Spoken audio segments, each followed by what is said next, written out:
1장 34절부터 46절까지입니다.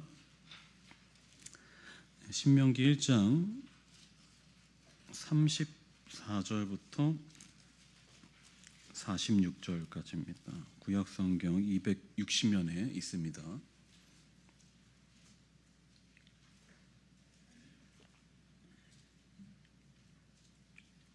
신명기 1장 34절부터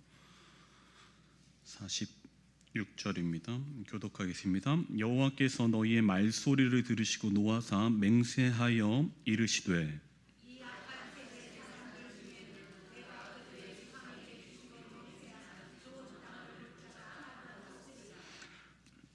오직 여분네의 아들 갈렙은 온전히 여호와께 순종하였은즉 그는 그것을 볼 것이요 그가 밟는 땅을 내가 그와 그의 자손에게 주리라 하시고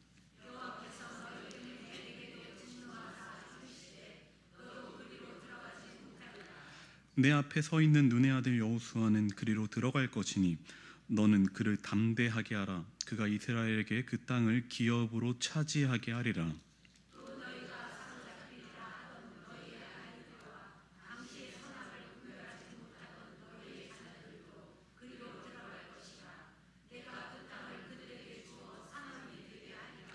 너희는 방향을 돌려 홍해길을 따라 광야로 들어갈지니라 하시매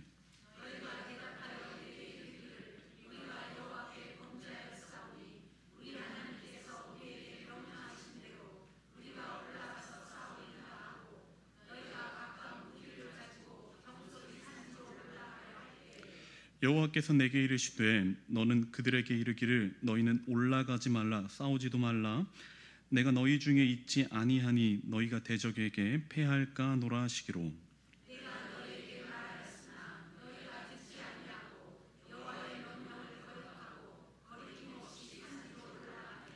그 산지에 거주하는 아모리 족속이 너희에게 마주 나와 벌떼같이 너희를 쫓아 세일산에서 쳐서 호르마까지 이른지라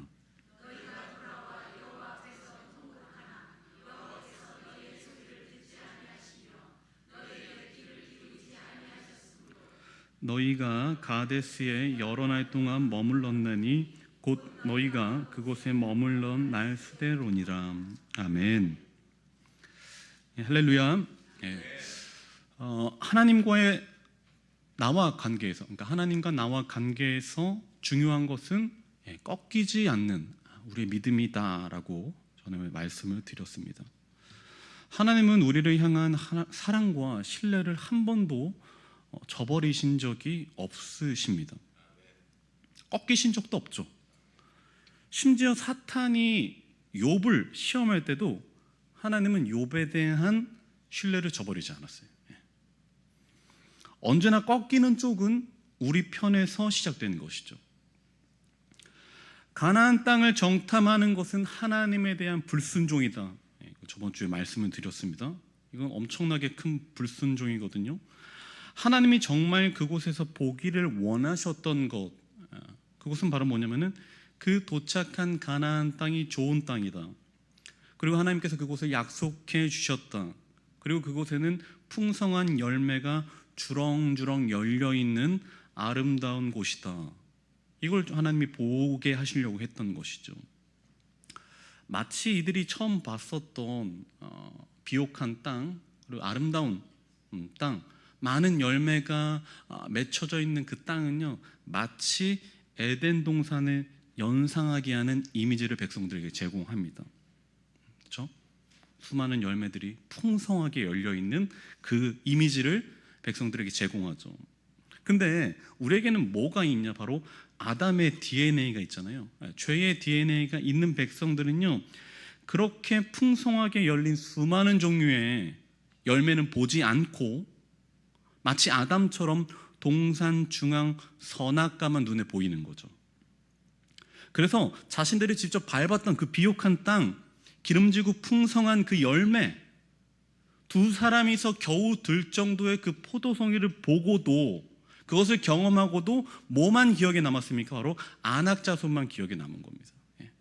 마치 아담처럼 수많은 아름다운 열매, 맛있는 생명나무가 지천에 깔렸는데 그 가운데 있는 선악과만 보이는 거죠. 굉장히 불순종의 모습 아닙니까? 너희를 안고 광야를 건너셨다라고 하는 것은 그들이 이제 막 태어난 신생아라는 의미예요. 네.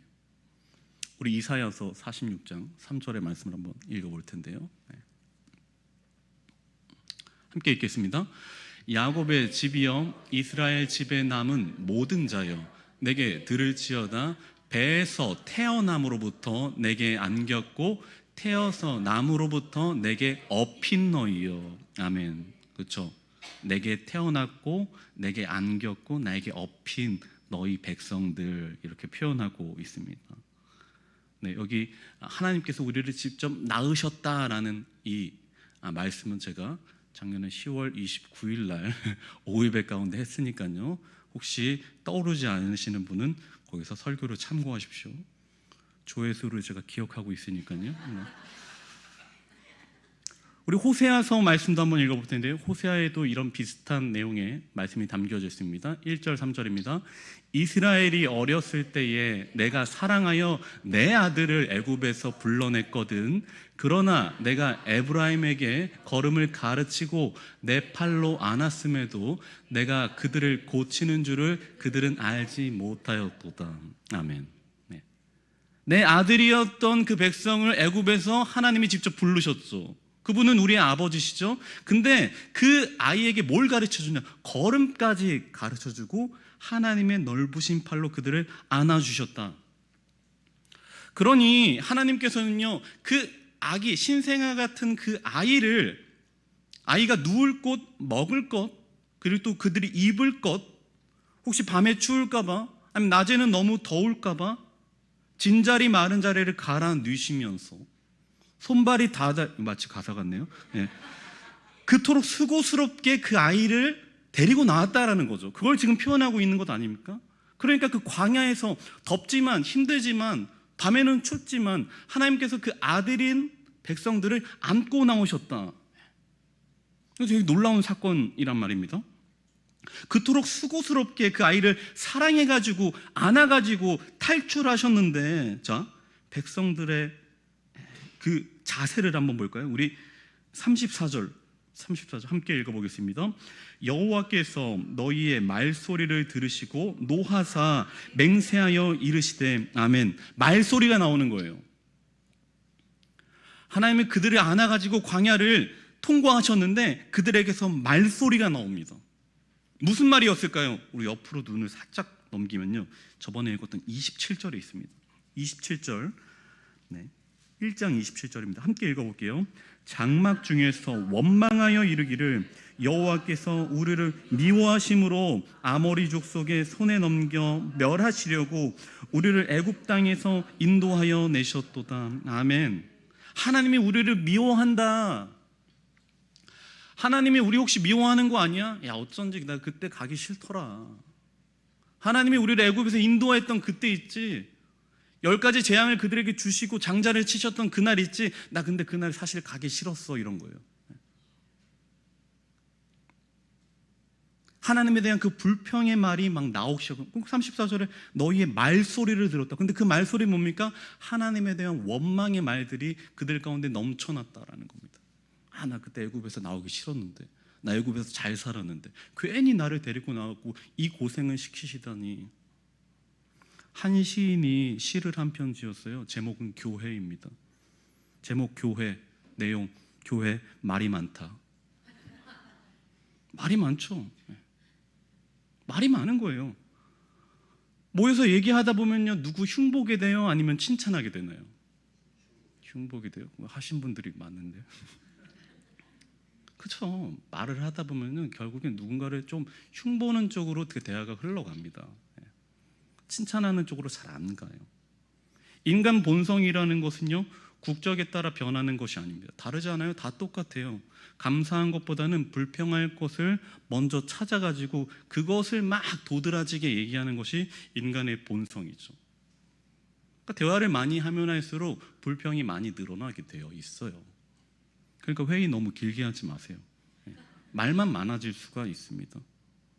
격려와 칭찬의 그 말을요, 내가 직접 하려고 힘을 쓰지 않으면, 그것을 애쓰지 않으면요, 우리는 자연스럽게 우리 입술에서 원망의 말이 나오게 됩니다.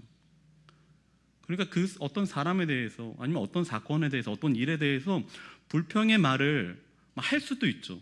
근데 되도록이면 칭찬의 말, 격려의 말을 해야 한다라는 것입니다. 뭐 그에게서 없었던 일을 막 억지로 만들어 갖고 막 칭찬하라는 게 아니라, 부족하지만 그래도 잘했던 것을 확대하는 거죠. 확대. 이거 확대 아시죠? 이렇게 하는 거. 그 사람에게, 어떤 그 모임에게, 아니면 그 일에 대해서 부족한 부분이 물론 있죠. 근데 믿는 자들의 시선은 뭐냐? 그 안에서 잘한 것들을 찾아갖고 확대하는 거예요. 확대. 글씨만 이렇게 확대하지 마시고요, 그 사람에 대해서도 좋게 평가하는 거죠. 자, 말이 많은 백성에게, 지금 많은 말을 하나님께 뱉어내고 있는 백성에 대한 하나님의 반응 볼까요? 35절입니다. 함께 읽어볼게요. 이 악한 세대 사람들 중에는 내가 그들의 조상에게 주기로 맹세한 좋은 땅을 볼 자가 하나도 없으리라. 아멘. 이 악한 세대는요, 그러니까 하나님께 불평하고 있는 이 악한 세대는요, 단 한 사람도 약속의 땅에 들어갈 수가 없어요. 무섭지 않습니까? 불평의 결과예요. 하나님께 불평했죠. 근데 하나님이 이들에 대한 반응, 하나님의 진노는 무엇이냐? 이들 중에서 아무도 하나님의 약속의 땅에 들어갈 수 없다라는 것입니다.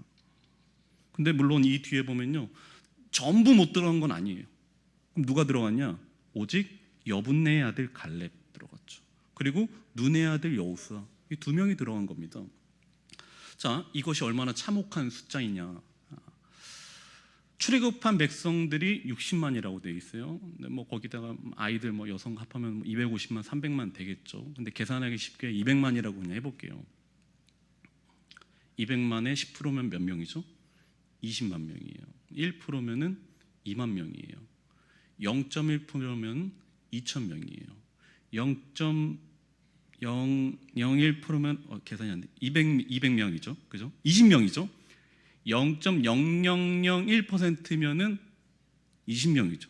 0.0001%면은 2명이죠, 2명.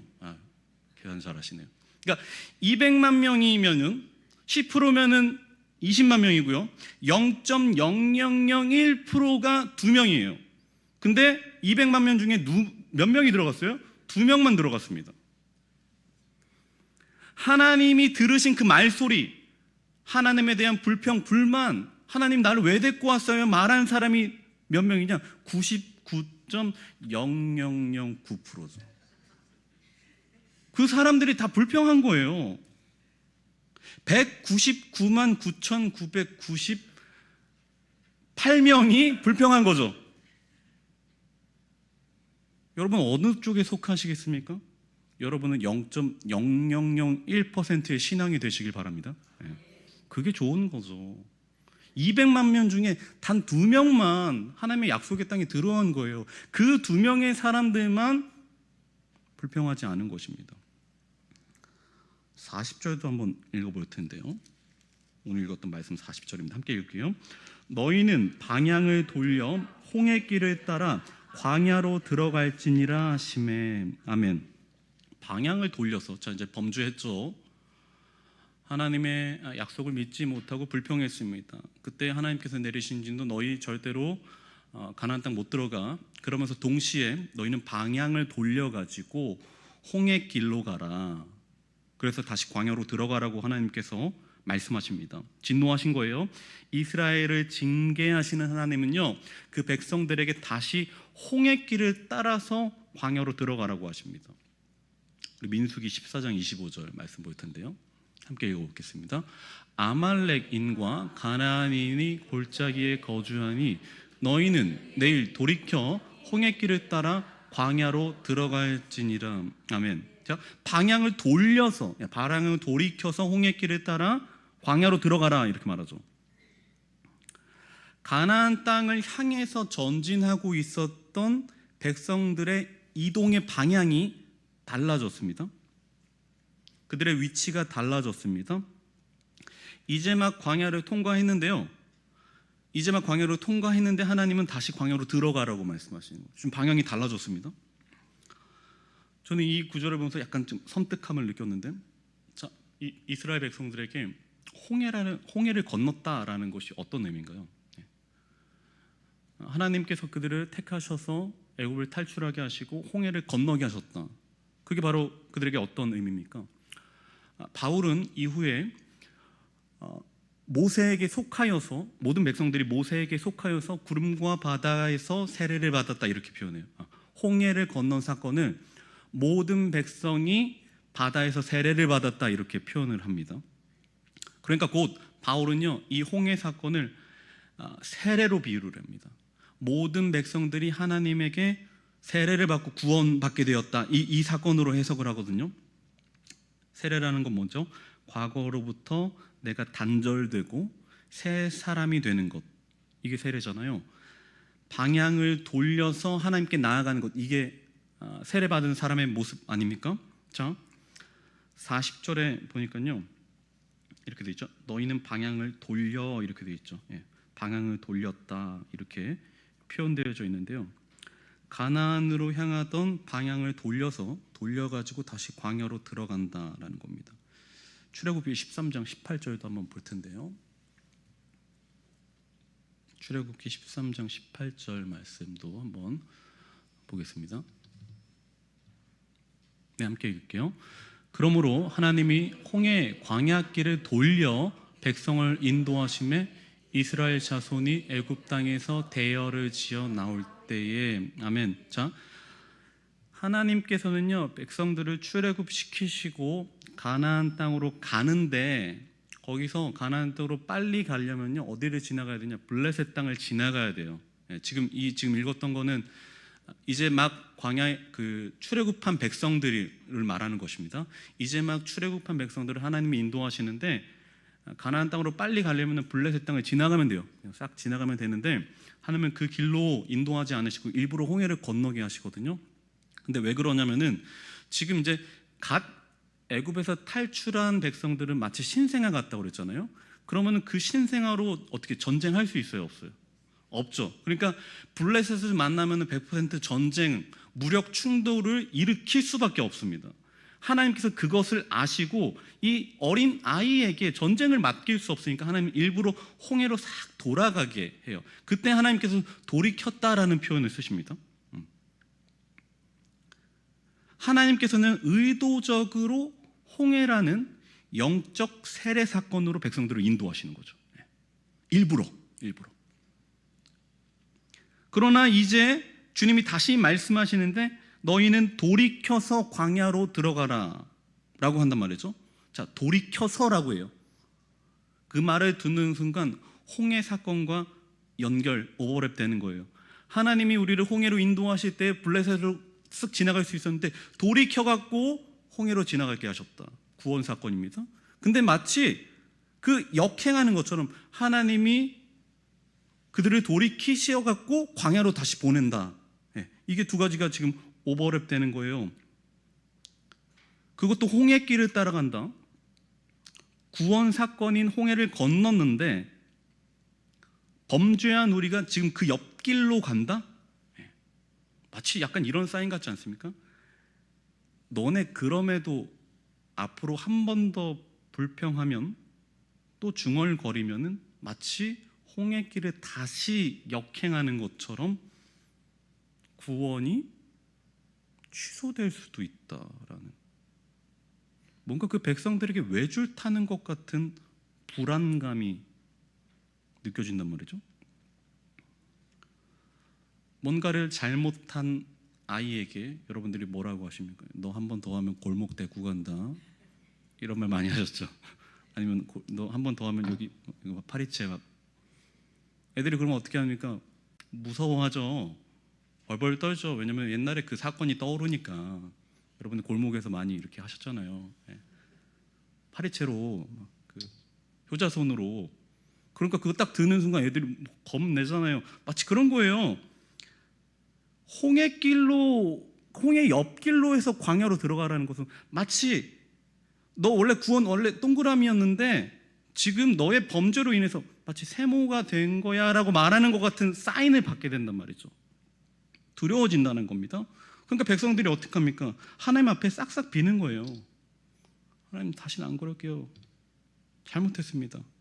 하나님이 주신 땅 들어가기만 하면 되는 곳, 주님이 그토록 그 전에 올라가라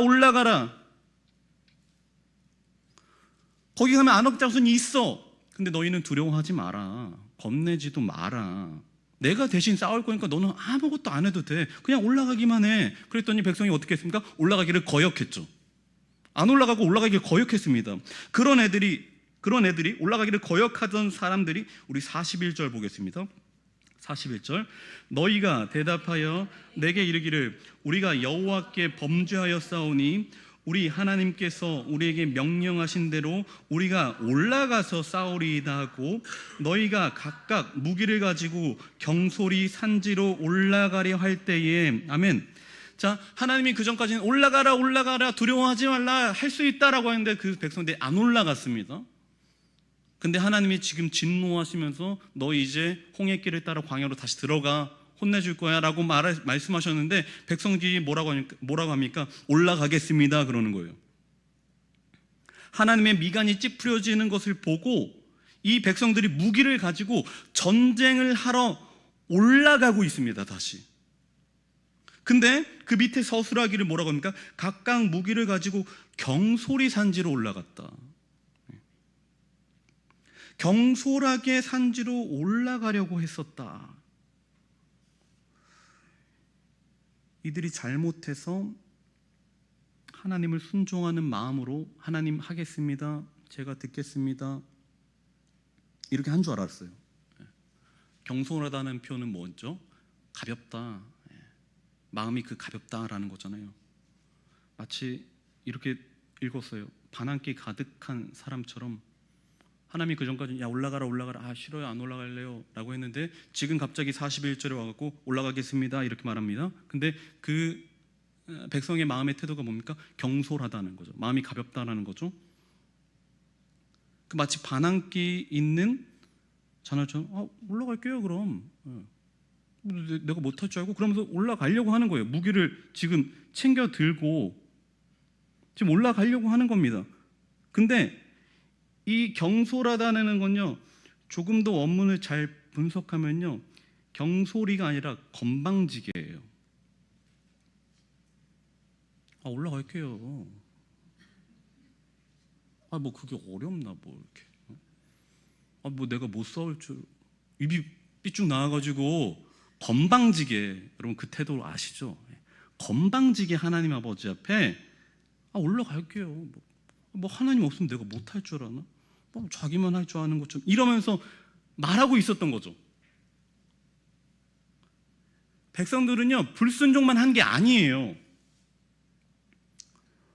불순종 그 하나로 40년 동안 광야를 헤맨 거 그거 약간 좀 과하다고 생각했거든요.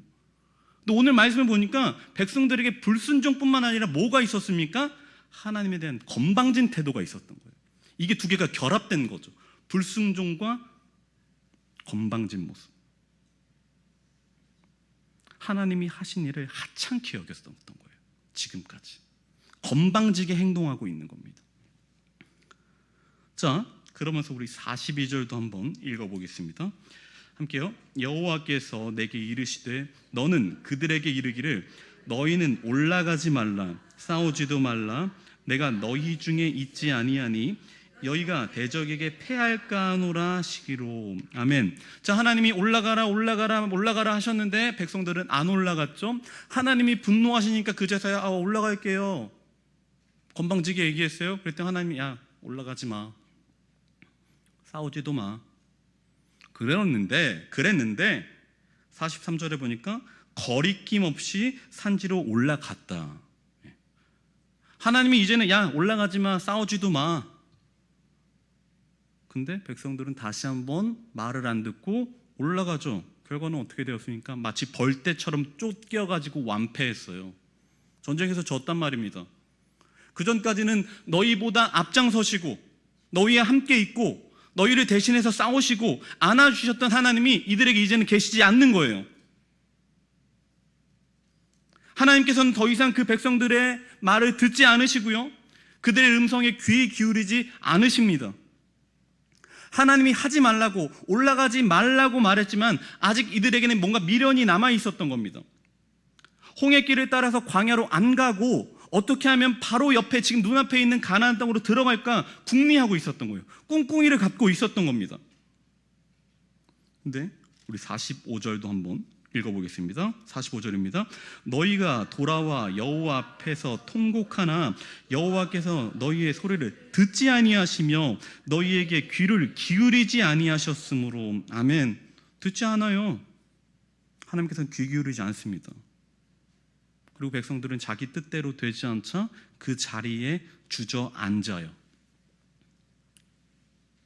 말을 듣지 않는 아이처럼, 장난감 안 사준다고 바닥에 드러눕는 아이처럼 그 자리에 철푸덕 주저앉고 여러 날 동안 머물렀다, 이렇게 표현하고 있습니다.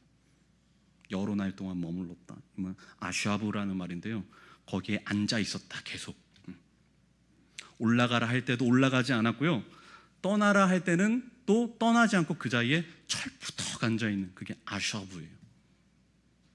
듣지 않고 그 자리에 그냥 퍼질러 앉아 있는 거죠. 이게 뭡니까? 바로 불신앙의 모습이에요. 주님이 뭐 올라가라 하실 때는 안 올라가고 올라가지 말라 할 때는 올라가려고 하는. 그래서 결국에는 그 아낙 자손들에게 벌떼처럼 쫓겨가지고 밑에까지 내려오게 되는. 그리고 혹시 내 눈앞에 있는 그 가나안 땅을 혹시라도 밟아볼까 봐 그 앞에서 머뭇거리고 있는 그 불신앙의 모습을 지금 백성들이 우리에게 잘 보여주고 있습니다. 여러분, 도대체 말 안 듣는 이유가 뭡니까? 아직 우리의 고집이 남아있어서 아닙니까? 아직도 자기를 신뢰하니까, 내 생각, 나의 판단이 맞을 것 같으니까 고집 부리고 있는 거죠. 정탐하지 않아도 되는데 정탐하려고 하는 불신앙. 불신앙이라는 것은요, 하나님과의 인간 사이의 근본적인 관계를 완전히 망가뜨립니다. 꺾이지 않는 방법 두 가지죠. 대가 굵거나 여러 겹이면 됩니다. 그렇죠? 뭔가 꺾이지 않으려면 대가 굵거나 여러 겹이면 꺾이지 않죠. 믿음의 영역에 있어서요, 혼자 대가 세가지고 대가 굵어갖고 믿음을 지키는 일은요, 사실 굉장히 드문 일이에요. 그럼 우리 대부분의 보편적인 사람들에게는요, 뭐가 필요하냐? 우린 얇잖아요. 금방 꺾이잖아요. 혼자 있으면 무너지잖아요. 부서지잖아요. 그럼 뭐가 필요하냐? 얇은 사람들의 공동체가 필요한 거죠. 믿음의 공동체가 필요한 것입니다. 99.0009%는 불순종했지만 0.0001%인 여호수아와 갈렙은 들어가죠. 가나안에 들어간 0.0001%의 믿음 공동체는 서로 합심해서 이후에 가나안 땅을 정복해 나갑니다. 그죠? 가나안, 갈렙과 여호수아로 이루어진, 그리고 그들에게서 나온 그 자손들 0.0001%가 가나안 땅을 정복한다니까요. 나머지 99.0009%는 못 들어갔어요. 근데 0.001%가 그곳에 들어가서 하나님의 약속을 이루지 않습니까? 하나님은요, 우리가 혼자 결코 버틸 수 없는 약한 존재라는 것을 잘 아시죠. 약한 대라는 것을 주님께서는 너무 잘 아셔서 우리에게 뭘 주셨을까요? 이곳에 진일 공동체라는 믿음으로 우리를 엮어주셨죠. 혹시 우리들 가운데 하나님께서 올라가지 말라라고 말씀하셨는데 올라가려고 애쓰는 분이 있다라면, 주님께서 돌이키라고 하셨는데 주저앉은 분이 있다라면요, 자신을 신뢰하지 말고 하나님만 신뢰하는 여러분들이 되기를 바랍니다. 자기 자신을 신뢰하는 것은 믿음이 아니죠. 하나님을 신뢰하는 것이 믿음이죠. 하나님이 가라 하실 때 올라갈 수 있는 것이 믿음이죠. 하나님이 그곳에서 다시 돌이키라고 하실 때 돌아갈 수 있는 것이 믿음이죠. 주저앉는 것은 믿음이 아닙니다. 근데 하나님께서는 우리의 약함을 아시고 우리 약한 그 대대 하나하나를 묶어가지고 신앙의 믿음 공동체로서 우리를 진일교회로 엮어주셨죠. 그렇다면 우리끼리 해야 할 일은 지금 무엇이냐? 바로 서로에게 격려와 칭찬의 말, 믿음의 말을 주고받는 것입니다. 나머지 모든 사람들이 그곳에 안악자손이 있어서 갈 수 없다라고 말할 때에 믿음에 있어서 0.0001%의 믿음을 갖고 있는 우리들이 서로를 격려해주고 갈 수 있다, 하나님이 보내주신다라는 확신과 믿음을 갖고 오늘도 이 믿음의 공동체를 이루면서 살아가는 우리가 되기를 축복합니다. 말이 적은 교회 되길 축복합니다. 하나님께서 우리를 이곳 가운데 불러주셨을 때는요, 불평 많은 그 이스라엘의 옛날 백성처럼 우리를 부르신 게 아니라 가나안 땅에 들어와서 앞으로 가나안 땅을 정복해 나갈 믿음의 공동체로서 우리를 불러주셨다는 그 사실을 오늘도 붙잡고 부족하지만 서로를 격려하고 또 칭찬하며 믿음의 말을 주고받으면서 좋은 점을 서로 확대해가면서 격려해 주시는 여러분들의 되기를 축복합니다. 아멘. 우리 함께 기도하겠습니다. 시간에